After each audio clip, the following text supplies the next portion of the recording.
Hey everybody, welcome back to Video Game Esoterica and our When I Feel Like It series, Unsolved Mysteries, where I take a look at some new gaming mysteries I have discovered, and this one was news to me, and I think it's going to be news to you as well, because I believe there is an undumped, undiscovered Taito arcade game floating around in the wild that probably nobody knows about. Before we get too far involved though, do me a huge favor, go down below, hit like and subscribe, that notification bell definitely helps us out. And if you feel so inclined and want to support the channel, we got a Patreon link down below as well. What you're seeing right now is the intro to Operation Tiger, one of the 4 games in the Operation series of light gun games from Taito. And I have discovered something that is very interesting and I think nobody else knows. Now of course with the qualifier, maybe in some obscure corner of the internet someone's mentioned this, but I did a ton of research and the only instance I can find of the reference of the game I believe is out there and nobody knows about is the evidence I'm going to be showing you guys in this video. But let's talk about how I discovered this in the first place, because it's quite an interesting story. Now I quite often collect arcade flyers and manuals for games that I am trying to find and have not yet. Somehow I believe it brings me luck. When I get a flyer, when I get a manual, soon after that I seem to find the game. So taking a look at the Operation Tiger flyer here, it's a nice open up folder and you see all of the different levels in the game, so how many rounds there are, and the different cabinets, and you even get a really nice bit of art on the back. But you're going to see that we have all these pre-renders here. This is the game that people know about, Operation Tiger, and it is a ton of fun. Emulation is a little bit janky on it, but for the most part it works and you can experience it. It was not a very successful game that I'm assuming arcade operators didn't have a very good time getting revenue off this machine. So maybe, just maybe, Taito did something to try to help them out. Taking a look again at the flyer, this is what the large 50-inch cabinet looks like, and if you know where one is, please leave me a comment down below, because I am trying to find one to play if I can't find the arcade board this year. And if we move over to the other screen, you'll see here that we have all of the different levels in the game. There are 6 rounds and they are linear. You go from 1 to 2 to 3 to 4 to 5 to 6. No difference whatsoever. And of course, because I need this schematic to help a friend out, and because I feel like this brings me luck, I did purchase the manual and had it shipped in from Japan so I could add it to my collection and get some information off of the back of it, because pretty much every arcade manual is going to have an entire wiring diagram, and that is what we needed to take a look at just to see how some of the controls were wired up. But interestingly, something else came with this purchase. I initially thought it was just a kit upgrade to put this into other cabinets, but it's actually a kit upgrade for Operation Tiger Second Mission. Now if that doesn't sound familiar, that's because until I had this document in my hand, I had never heard about it before. But you'll see this kit came with a small PCB, with ROM upgrades, and with a marquee for Operation Tiger Second Mission. Now what in the hell is Operation Tiger Second Mission? I have absolutely no idea. Clearly Taito produced this manual, clearly they shipped this with the ROMs to operators. Pretty much they don't make a manual without a product to sell, and you'll see the title is the newest legend on Operation Tiger, but that marquee was for Second Mission. So it seems like Second Mission was a ROM upgrade board to Operation Tiger to expand the game or to make an entirely new game out of the hardware.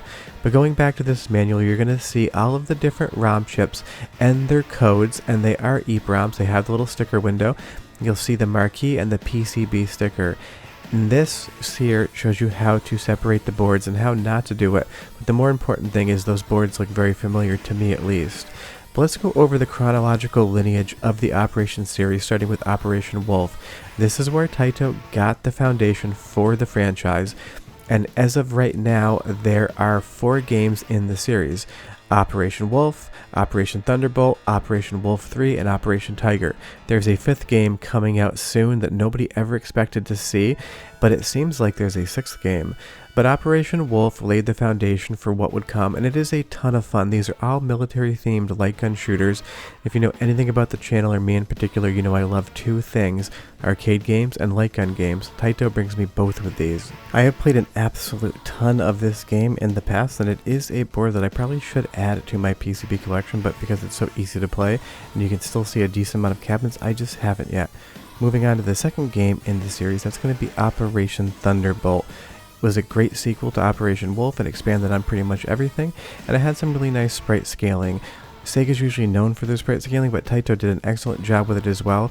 And again, it's another awesome game. There is a reason why the Operation series is getting a modern sequel on modern hardware, and that is because a lot of people know and love this franchise, and it's unfortunate there's no compilation out there. But again, Operation Thunderbolt, another awesome game, and this is going to be the second in the series from Taito. But that's so much fun about finding this, and I will go back into the evidence shortly, is that for the longest time, people thought there were 4 games in the series, and I am 99% sure that everyone is missing out on a game. Now, do I know it's still out there and exists? I do not. It's going to be a treasure hunt. But if you haven't played these games before, outside of shooting cats and dogs for power-ups always makes me feel bad, it's an absolute blast to play Operation Thunderbolt, and I highly recommend it. Now, moving on to the third game in the franchise, that's going to be Operation Wolf 3. This completely changes up the entire tone. You're not fighting at war, you're fighting with terrorists in an urban environment. It's janky, it's got those digitized sprites that were so huge in the 90s. It's an awesome game for what it is, you just can't take it too seriously. But it's still in the Operation series of games, and of course if we're going to talk about the history of this, we have to talk about this game as well. And like I said, if you grew up with digitized sprites, you're going to absolutely love this game. If you didn't, you're going to think it looks a little bit janky. But that's fair, all of the Operation games were a little bit janky. Taito made great jank, and Operation Tiger is some of my favorite jank from them. So the idea that there is another game out there in the wild, that is absolutely incredible. But if you've never played Operation Wolf 3, give it a shot. I think you're really going to enjoy it. And this video isn't just talking about a lost game, it's also trying to get you to play these games. That way maybe you'll get excited and try to find this as well. And then of course the fourth game in the series is Operation Tiger, the first and to date only 3D entry in the franchise until Operation Wolf Returns comes out. And it doesn't look very good, but I'll still buy it just to prove to Taito that I want these games, and maybe they will make me a new one. But let's go back to the evidence of this and talk more about what I believe. If we go back to the manual, you're going to see the entire ROM board, the subboard to the PowerPC motherboard, and where all these new chips would go in. They wrote this entire technical document, and they don't do that if they're not selling a product, if they're canceling something midstream. And if we take a look at the photo of the motherboard, this is the Type JC board with PowerPC architecture on board. It's using the same CPU as the Apple Pippin. And if we take a look at System 16, this board has one game known to be working on it, and that is the original Operation Tiger.